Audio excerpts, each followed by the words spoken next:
The human eye is one of nature's most fascinating creations. Even though it's incredibly complex, today we'll explore how it works in the simplest way possible. From the moment light enters your eye to the instant your brain turns it into an image, everything happens in a fraction of a second. Let's take a closer look. The eye is soft and delicate, so nature protects it very well. It sits safely inside a bony structure called the orbit, which is lined with a cushion of fat. This fat allows the eye to move smoothly, while all the nerves, blood vessels, and muscles enter and exit through openings at the back.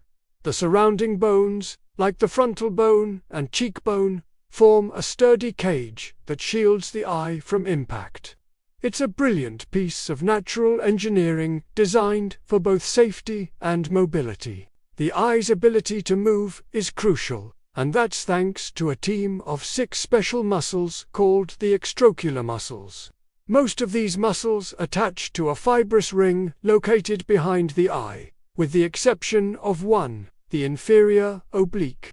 Together, these muscles allow you to look up, down, left, right, and make the tiniest adjustments to focus on an object. The coordination between them is extremely complex, but it's what gives us stable, accurate vision every single moment we're awake. Now, let's look at the outer layers. The white part of your eye is called the sclera. It's the tough, protective outer shell. At the very front, the sclera becomes the cornea, which is a clear, transparent window where light first enters. Think of it as the eye's front door for light. Just behind the sclera is a dark, vascular layer packed with tiny blood vessels. This layer is vital because it delivers oxygen and nutrients to keep the eye healthy and functioning properly. Next up is the part that gives your eye its unique color, the iris. The opening in the center of the iris is called the pupil. All the light that enters your eye has to pass through this pupil to reach the deeper structures. The iris is quite amazing. It has 2 sets of muscles. One set of outer muscles makes the pupil wider, or dilates it, to let more light in when you're in a dim room. The other set of inner muscles makes the pupil smaller, or constricts it, to protect your eye in bright sunlight. These muscle movements aren't random. They're controlled by nerve signals from your brain. The moment bright light hits the back of your eye, signals travel up the optic nerve and instantly tell the iris to shrink the pupil. It's an automatic, protective reflex. At the very back of the eye lies the retina. This is a thin, layered tissue that contains millions of special light-sensitive cells called photoreceptors. There are 2 main types, rods and cones. Rods are your go-to for night vision and seeing in low-light conditions. Cones, on the other hand, are responsible for daytime vision and seeing colors. We have 3 types of cones, each sensitive to red, green, or blue light. Interestingly, light has to pass through several other layers of cells before it even reaches the rods and cones. Once these photoreceptors are stimulated by light, they generate electrical signals. These signals then travel through a series of other cells, horizontal cells, bipolar cells, amacrine cells, and finally, ganglion cells. The long fibers, or axons, of these ganglion cells bundle together to form the optic nerve, which is the main cable carrying all this visual information directly to the brain. The retina isn't uniform either. It has some very important specialized areas. The macula is responsible for your detailed central vision, the kind you use for reading or recognizing faces. At the center of the macula is the fovea, which is the point of your sharpest vision because it has the highest concentration of cones. There's also a spot called the optic disc, which is where the optic nerve leaves the eye. Since there are no rods or cones here, it creates a natural blind spot in our vision. So, how does all of this come together to form an image? When light enters your eye, the cornea does the first and most significant bending, or refraction, of the light. Then, the light passes through the pupil. After that, the lens bends the light again, fine-tuning the focus so that it lands perfectly on the retina.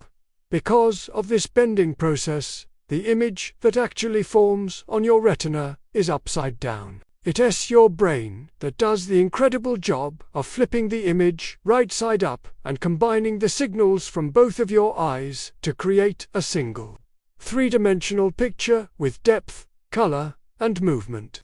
The signals from the ganglion cells travel to a part of the brain called the lateral geniculate nucleus, and then on to the primary visual cortex, which is where the magic of perception truly happens. Your eyes are also masters of focusing, a process known as accommodation. The lens is attached to a structure called the ciliary body by tiny fibers called zonules. When you look at something far away, the ciliary muscles relax. This makes the zonules tighten, which pulls on the lens and makes it thinner. But when you look at something up close, the ciliary muscles contract. This loosens the zonules, allowing the lens to become thicker and more rounded. By changing its shape, the lens adjusts how much it bends the light, keeping the image sharp no matter the distance. Sometimes, the shape of the eyeball itself can affect focus. If the eyeball is too long, light focuses in front of the retina, causing myopia or nearsightedness. If the eyeball is too short, light focuses behind the retina, causing hyperopia or farsightedness. Here's another cool thing: the visual angle. When an object moves closer to you, the light rays coming from it spread out at a wider angle, hitting a smaller spot on your retina. When the object moves farther away, the light rays enter at a narrower angle and spread over a larger area of the retina. The lens automatically and instantly adjusts its shape to keep the image focused on that sweet spot, the fovea, ensuring you always see a clear picture. Finally, let's go back to those extraocular muscles. They are constantly working together to stabilize your vision. Some muscles move the eye outward, some move it inward, while others help with rotation or looking up and down. These movements are so precise that they instantly compensate for even the tiniest vibrations of your head, allowing you to see a stable, clear world even when you're walking or running. The human eye may be small, but it's a true masterpiece of biology, a perfect combination of optical engineering and neural processing. Understanding how it works helps us appreciate just how incredible our bodies truly are. If you enjoyed this explanation, don't forget to like, share, and subscribe for more science and health videos. Thanks for watching.